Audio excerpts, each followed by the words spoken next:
Hello बच्चों, मैं स्मिता बिजलवान स्वागत करती हूँ आपका आईसीटी वर्चुअल क्लासरूम में। आशा करती हूँ आप सभी स्वस्थ होंगे और अच्छे से अपनी पढ़ाई कर रहे होंगे। बच्चों, आज हम पढ़ने जा रहे हैं क्लास 12 की केमिस्ट्री। और क्लास 12 केमिस्ट्री में हमारा चैप्टर चल रहा था केमिकल काइनेटिक्स। ठीक है, चलिए तो इसी को ही आगे हम आज कंटिन्यू करेंगे। एक बार रिवाइज कर लेते हैं लास्ट लेक्चर में जो भी टॉपिक्स हमने पढ़े थे।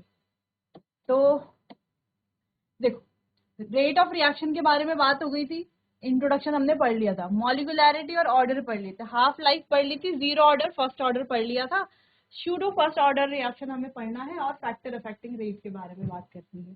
ठीक है, चलो तो एक बार आप देख लो जो जो टॉपिक हमने पढ़ लिए थे। और लास्ट लेक्चर में कोई क्वेश्चन हमने किए थे कुछ कुछ। ठीक है, अब आगे बढ़ते हैं। यहाँ पर लास्ट क्वेश्चन हमने ये किया। ठीक, चलो आगे बढ़ते हैं। Methods of determining order of a reaction, यानी कि रिएक्शन का ऑर्डर कैसे कैसे हम डिटरमाइन कर सकते हैं, इसके कुछ अलग अलग मेथड। ठीक है, सबसे पहला है इंटीग्रेटेड मेथड। जो इंटीग्रेटेड मेथड हमने करा ही। ठीक है, जो इंटीग्रेशन हमने देखा ही था, the equation which gives a constant value of K decide the order of reaction. जो के की कांस्टेंट वैल्यू देती है वो क्या, उसी से क्या डिसाइड होता है, ऑर्डर ऑफ रिएक्शन डिसाइड होता है। फिर एक ग्राफिकल मेथड, अलग अलग ग्राफ हमने देखे थे। The data are plotted according to different integrated rate equation. ठीक है, जो अलग अलग रेट इक्वेशन हैं, जैसे कि कौन कौन सी, जैसे कि अगर हम जीरो ऑर्डर के लिए बात करें तो जीरो ऑर्डर के लिए क्या है integrated rate equation, AT is equals to A not minus KT। ठीक है, दूसरा अगर हम फर्स्ट ऑर्डर की बात करें, तो K is equals to 2.303 by T log base 10 A naught by AT। यहां पर दोनों में A नॉट क्या है, इनिशियल कंसेंट्रेशन, और AT क्या है, concentration left at any time T। ठीक है, बार बार फॉर्मूला क्यों लिख रहे हैं, ताकि आपको इजीली याद रहे ये जो रेट इक्वेशन है। Slope gives the value of rate constant. यहाँ पर जो स्लोप होगी वो क्या करती है, रेट कांस्टेंट की वैल्यू हमको बताती है। Initial rate method, concentration of one of the reactant is very, जहां पर रिएक्टेंट की जो कंसेंट्रेशन होती है वो वेरी करती है। फिर एक था हाफ लाइफ मेथड, यहाँ पर भी हमने प्लॉट किए थे half life reactant versus concentration of the reactant. तो रिएक्टेंट की half life versus concentration of reactant में हमने ग्राफ बनाए थे। अगर हम हाफ लाइफ के बारे में बात करें तो टी हाफ, और अगर जीरो ऑर्डर की बात करें, जीरो ऑर्डर के लिए टी हाफ क्या था हमारे पास, ए नॉट बाय 2K। यही था जीरो ऑर्डर के लिए हाफ लाइफ।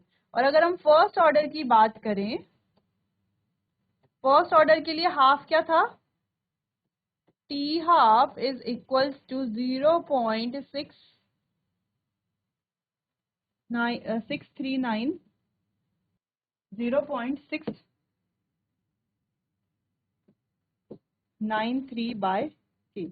ठीक है, यही था। ठीक है, तो इनके हमने अलग अलग ग्राफ प्लॉट करे थे जिससे भी हम रिएक्शन का रेट बता सकते हैं। ठीक है, बाकी के की यूनिट से भी, जैसे के की यूनिट की अगर हम बात करें तो के की यूनिट फाइंड करना भी हमने सीखा था। ठीक है, जहां पर हम क्या कर सकते हैं, के की यूनिट से ऑर्डर बता सकते हैं रिएक्शन। क्लियर है, तो ये मेथड आप नोट कर लीजिए। फिर यहाँ पर ग्राफ देखते हैं।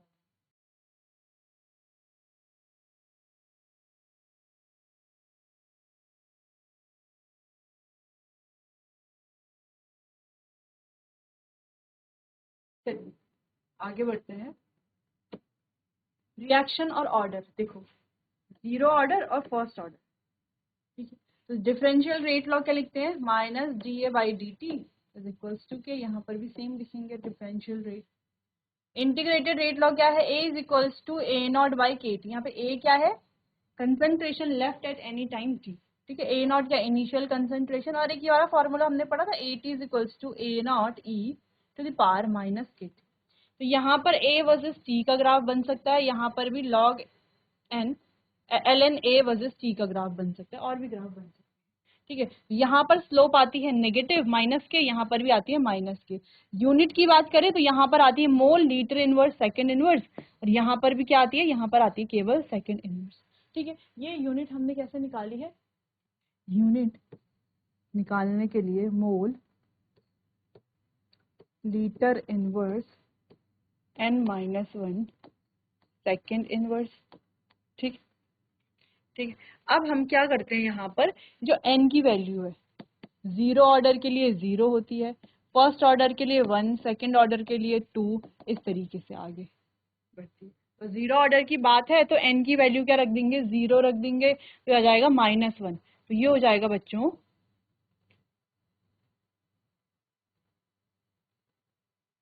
ये n -1 में n 1 -n। ठीक है, तो n की वैल्यू क्या हो जाएगी, जीरो ऑर्डर के लिए हो जाएगी 0, तो ये आ जाएगा 1। ठीक है, तो ये हो जाएगा मोल 1 लीटर इनवर्स सेकंड इनवर्स। ठीक है, फर्स्ट ऑर्डर के लिए n की वैल्यू हो जाएगी 1, तो 1 -1 हो जाएगा 0, तो मोल लीटर इनवर्स पूरा क्या हो जाएगा 0, केवल क्या बचेगा सेकंड इनवर्स। देखिए अगर सेकंड ऑर्डर रिएक्शन है तो इसके लिए हो जाएगा ये 2 -1 कितना होता है, -1, तो हो जाएगा mole inverse litre second inverse. ठीक है, इस तरीके क्लियर है। चलो इतना आप नोट कर लो इसको, फिर आगे ग्राफ देखते हैं। ठीक है, चलो चलिए आगे बढ़ते हैं, ग्राफ डिस्कस करते हैं। ठीक है, चलो सबसे पहले देखते हैं फर्स्ट ऑर्डर के लिए।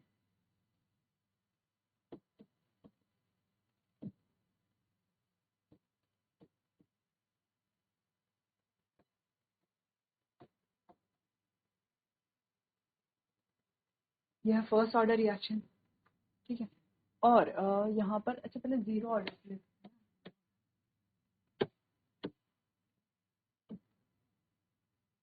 जीरो ऑर्डर, और यहाँ पर देखेंगे फर्स्ट ऑर्डर के लिए।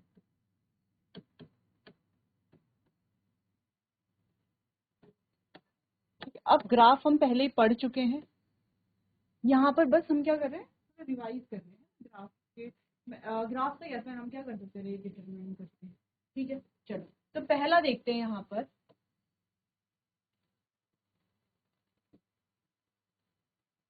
ठीक है,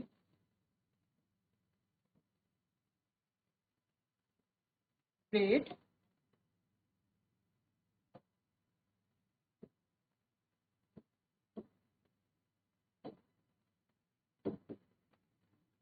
कंसंट्रेशन का ग्राफ। अगर हम बात कर रहे हैं जीरो ऑर्डर रिएक्शन के लिए, तो जीरो ऑर्डर रिएक्शन के लिए ये ग्राफ बनेगा कुछ ऐसा। अब ये ऐसा क्यों बनेगा, क्योंकि बच्चों जीरो ऑर्डर रिएक्शन के लिए रेट इज इक्वल्स टू के, ये जो कंसंट्रेशन है यहाँ पर क्या आ जाता है 0, यानी कि रेट जो है केवल इतना ही होगा, और कंसंट्रेशन के क्या है वो इंडिपेंडेंट। ठीक है, क्लियर है, कंफ्यूजन तो नहीं है इसमें में। चल हो गया clear. Same first order reaction के लिए देखते हैं।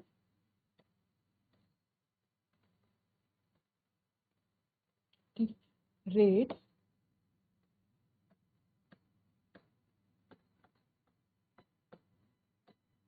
कंसंट्रेशन, तो यहाँ पर एक ये स्ट्रेट लाइन ग्राफ बनता है।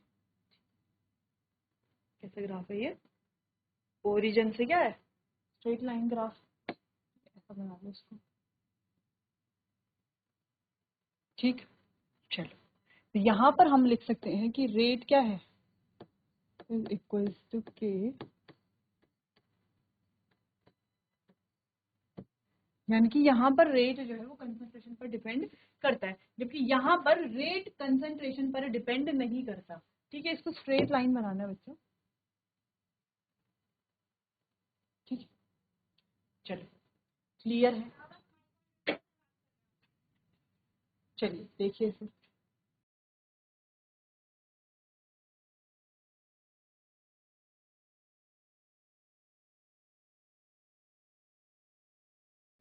रेट वर्सेस कंसंट्रेशन का ग्राफ। नेक्स्ट बात करते हैं हम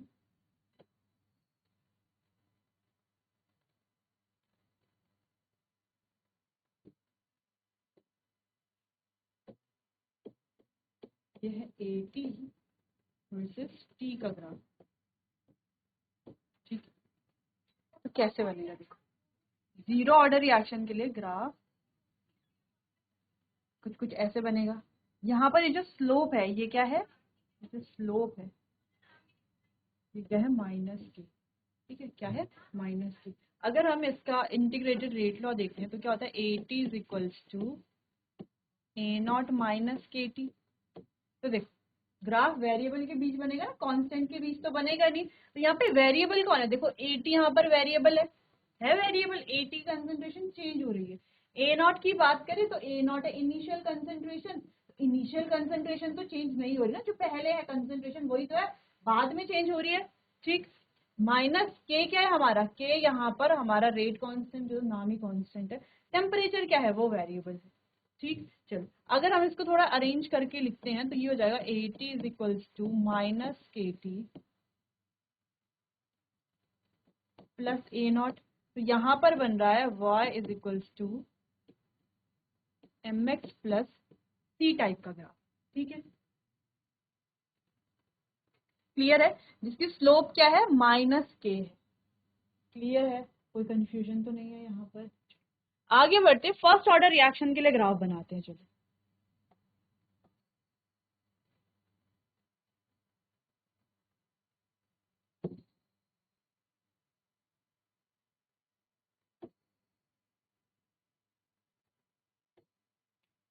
यहाँ पर अगर हम फॉर्मूले की बात करें तो फॉर्मूला क्या है बच्चों हमारे पास, K is equals to 2.303 upon T log base 10 A0 by 80।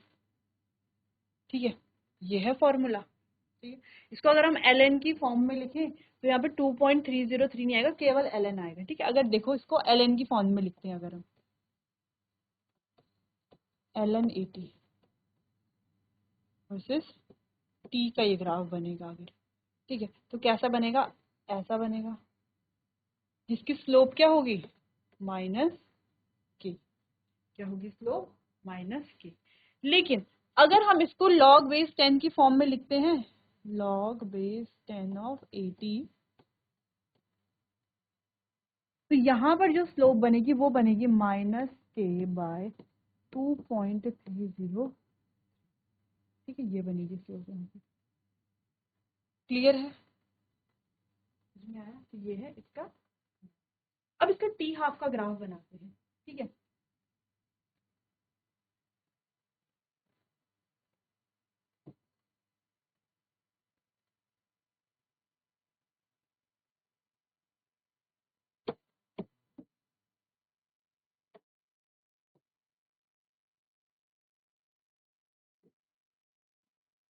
ठीक है, चलो टी हाफ का ग्राफ समझते हैं।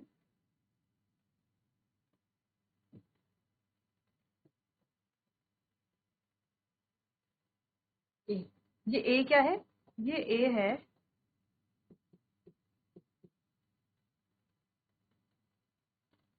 Initial concentration.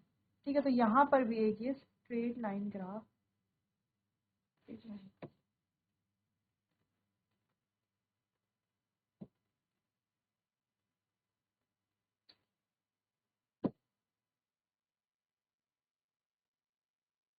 Straight line graph बनेगा।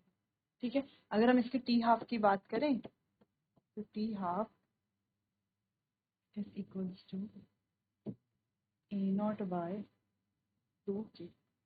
ठीक है, ये क्या है इसका टी हाफ। यहाँ पर यानी कि यहाँ पर ये जो टी हाफ है, टी हाफ है जो ये इनिशियल कंसंट्रेशन पर डिपेंड है। ए क्या है, इनिशियल कंसंट्रेशन। ठीक है, तो ये क्या है, इनिशियल कंसंट्रेशन पर डिपेंड है। वहीं अगर हम यहाँ पर बात करें,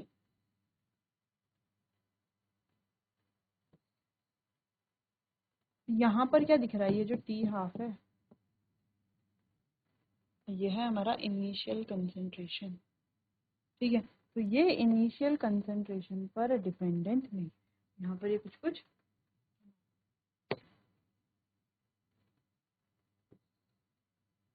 देखो बच्चों ऐसा ग्राफ यहाँ पर लग रहा है कि यहाँ पर क्या था, ये कंसंट्रेशन पर डिपेंडेंट नहीं था ना, ऐसा ग्राफ बना।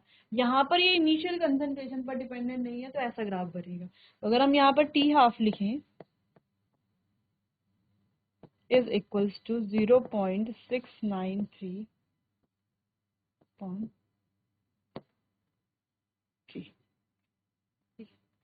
क्लियर है, कोई कंफ्यूजन तो नहीं है यहाँ पर।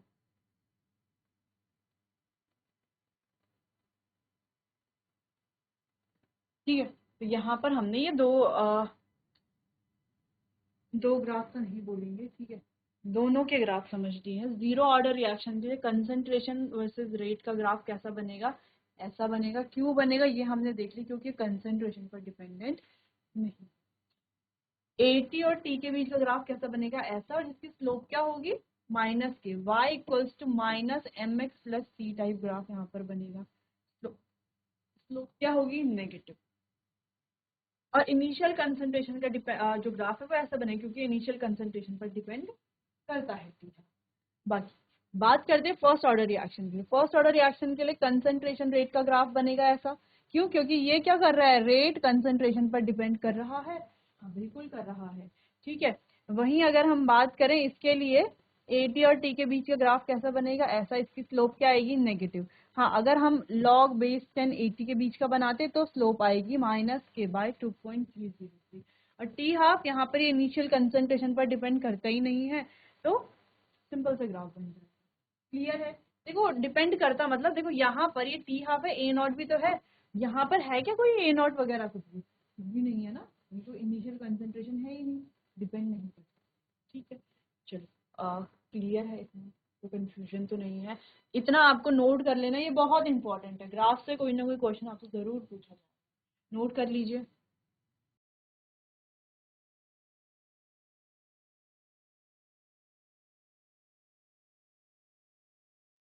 चलो क्लियर है, ग्राफ नोट कर लिए हैं।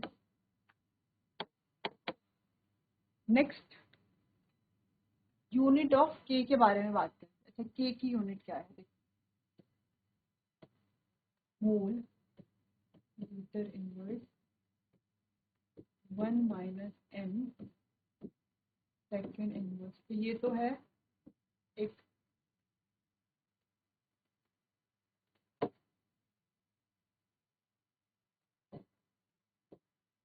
मोल लीटर इनवर्स सेकेंड इनवर्स। ये तो एक जनरल फॉर्मूला है, इसकी मदद से आप क्या निकाल सकते हो, के की यूनिट निकाल सकते हो। ठीक है, जनरल यूनिट है, यानी कि के यहाँ पर आप zero order, first order, second order, किसी की भी यूनिट जो है वो कैलकुलेट कर। कैसे कैलकुलेट करेंगे, देखो बहुत इजी है, यहाँ से यूनिट को कैलकुलेट करना। इजी कैसे है, देखो आपको क्या करना है, अब n क्या होगा, और अगर हम बात करते हैं जीरो ऑर्डर रिएक्शन की,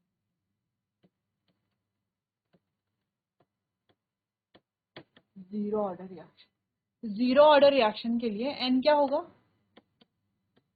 जीरो। कैलकुलेट कर लेंगे क्या, देखो n को क्या रखेंगे, 1 माइनस एन।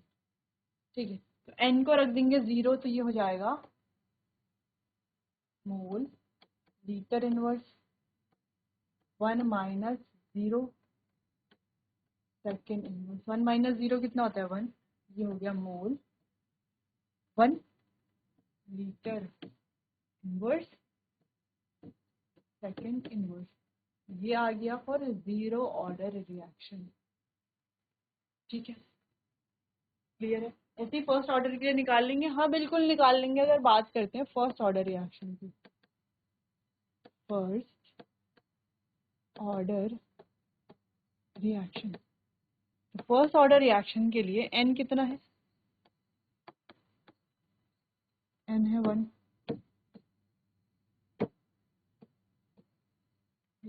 n कितना है, n है 1, वैल्यू पुट कर लेंगे, मोल लीटर इनवर्स 1 माइनस n कितना है 1, 1 माइनस 1 सेकेंड इनवर्स। तो ये क्या हो गया, मोल लीटर इनवर्स 1 माइनस 1 कितना हो गया, 0 सेकेंड इनवर्स यहाँ पर आ गया, ये second inverse first order reaction के लिए यूज होता है सेकेंड इनवर्स। तो अगर कहीं पर दे रखा है कि एक रिएक्शन है और वहां पर दे रखा है कि सेकेंड इनवर्स में दे रखा है, आप क्या समझ लोगे कि ये क्या है, एक फर्स्ट ऑर्डर रिएक्शन है। अगर मोल लीटर इनवर्स सेकेंड इनवर्स दिया हुआ है आप समझ लोगे क्या है, ये जीरो ऑर्डर रिएक्शन है। सेम ऐसे ही आप सेकेंड ऑर्डर रिएक्शन के लिए निकाल सकते हो, बहुत ईजी है। चलो हाफ लाइफ के बारे में बात करते हैं। तो हाफ लाइफ जो हमने अभी फॉर्मूला देखा कि अगर हम बात करते हैं T half for zero order reaction, तो जीरो ऑर्डर रिएक्शन के लिए ये इनिशियल कंसंट्रेशन पर डिपेंड करता है, तो ये हो जाएगा is equals to A naught by 2 अभी हमने इसका ग्राफ भी प्लॉट किया था, कैसे बनेगा ग्राफ, या गया इनिशियल कंसंट्रेशन या गया टी हाफ, तो यहाँ से जाता हुआ एक स्ट्रेट लाइन ग्राफ यहाँ पर बने। ठीक है, अगर फर्स्ट ऑर्डर रिएक्शन की बात करें तो T half is equals to 0.693 by K, ये फॉर्मूला है। इसके लिए अगर हम ग्राफ प्लॉट करें ये बनेगा ऐसा। ठीक है, ये क्या है हमारा टी हाफ और ये है ए। यहाँ पर क्या है, ये कंसंट्रेशन पर डिपेंडेंट, यानी कि इनिशियल कंसंट्रेशन पर डिपेंडेंट नहीं कर रहा है टी हाफ। क्लियर है, कोई कंफ्यूजन तो नहीं है, नोट कर लीजिए इतना।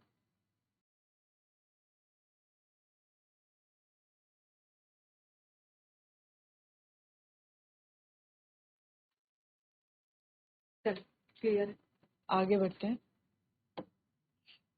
नेक्स्ट टॉपिक है स्यूडो फर्स्ट ऑर्डर रिएक्शन। अभी स्यूडो फर्स्ट ऑर्डर रिएक्शन क्या होती है ना, यहाँ तो फर्स्ट ऑर्डर लिखा हुआ है स्यूडो फर्स्ट ऑर्डर रिएक्शन। इसका मतलब क्या होता है बच्चों, ये रिएक्शन दिखने में सेकंड ऑर्डर की तरह होती है लेकिन होती फर्स्ट ऑर्डर ही, इसलिए स्यूडो फर्स्ट ऑर्डर रिएक्शन होता है। ठीक है, जैसे कि तो यहाँ पे समझते हैं reactions which are not truly of the first order but under certain conditions reaction become that of, जो truly first order नहीं होते लेकिन कुछ conditions ऐसी बन जाती हैं कि वो कैसे हो जाती हैं, became their of first order and are called pseudo unimolecular reaction।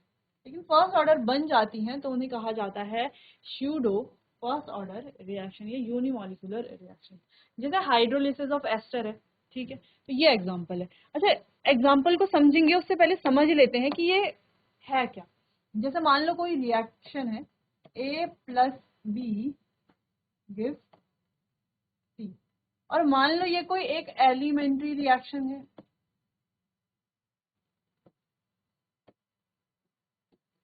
मान लो ये कोई एलिमेंट्री रिएक्शन, ठीक है, तो आपको इसका रेट लिखना होगा। तो आप रेट कैसे लिखोगे, pseudo first order reaction discuss कर रहे हैं हम, ठीक है, रेट लिखना होगा तो आप लिखोगे A और B, यानी कि रेट जो है ए और बी पे डिपेंड करेगा। ऑर्डर आप लिखोगे तो 1 + 1 कितना आ गया, ऑर्डर 2। लेकिन अगर आपसे कहा जाए if A is present in axis quantity, अगर आपसे कहा जाए ए जो है वो एक्सेस क्वांटिटी में प्रेजेंट है, यानी कि बहुत ज्यादा क्वांटिटी में प्रेजेंट है, तो क्या होगा, देन तब क्या होगा, then rate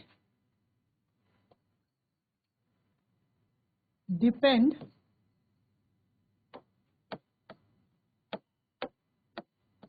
on V and became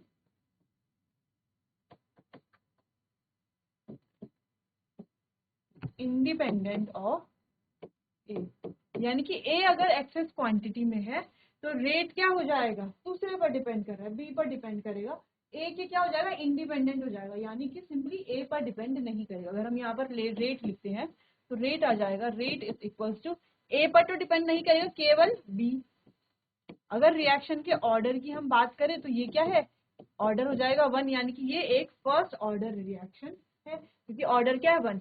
क्योंकि जो एक्सेस क्वांटिटी में, मान लो ये क्या है एक्सेस, जैसे हम बात कर रहे थे हाइड्रोलिसिस ऑफ एस्टर, जब हम एस्टर का हाइड्रोलिसिस कराते तो वहां पर H2O के साथ एस्टर लेंगे, ठीक है। तो यहाँ पर जो वाटर होता है वो होता है कैसे का अमाउंट में, एक्सेस अमाउंट में। जो एक्सेस अमाउंट में होता है उसको क्या ले लेते हैं, जैसे हमने कहा कि ये ए क्या है, ए क्या है एक्सेस अमाउंट में है, तो ए को क्या ले लेंगे कांस्टेंट।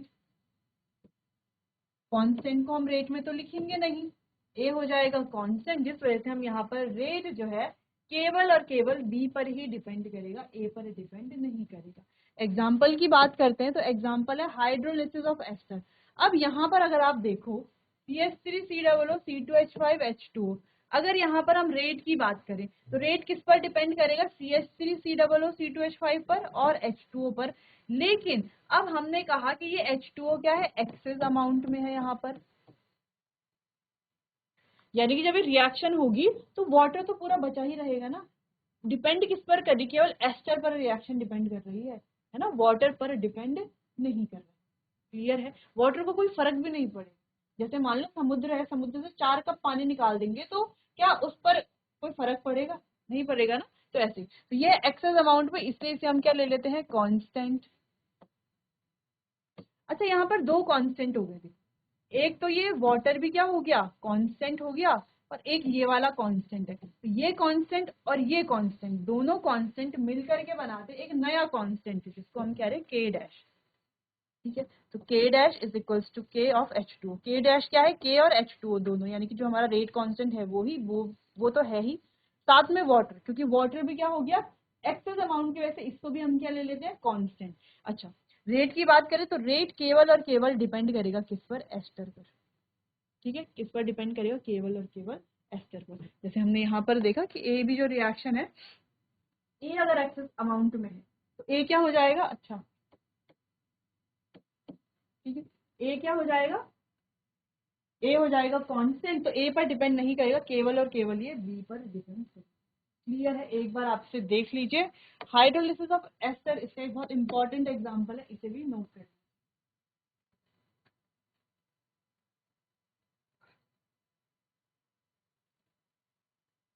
चलिए बच्चों, आज के लिए बस इतना ही, मिलते हैं अपने आने वाले अगले सेशन में, तब तक के लिए आपका बहुत बहुत धन्यवाद।